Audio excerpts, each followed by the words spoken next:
தமிழகமே போதைப் பொருட்களின் கூடாரமாக மாறிவிட்டது என கூறி தமிழக அரசை கண்டித்து திருப்போரூரில் 2000க்கும் மேற்பட்ட அதிமுகவினர் கலந்து கொண்ட மனித சங்கிலி போராட்டம்.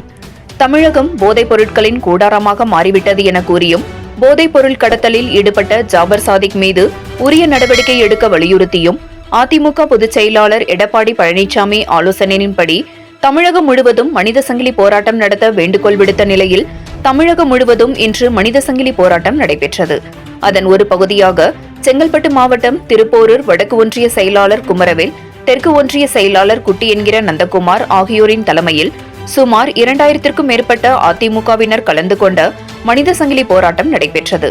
தமிழகத்தை பாதுகாக்க வேண்டும், இளைஞர்கள் மாணவர்கள் போதை பழக்கத்திற்கு அடிமையாவதை தடுக்க வேண்டும் என பல்வேறு வாசகங்கள் அடங்கிய பதாதைகளை கையில் ஏந்தி சுமார் 1 கிலோமீட்டர் தூரத்திற்கு அணிவகுத்து மனித சங்கிலி போராட்டத்தில் ஈடுபட்டனர்.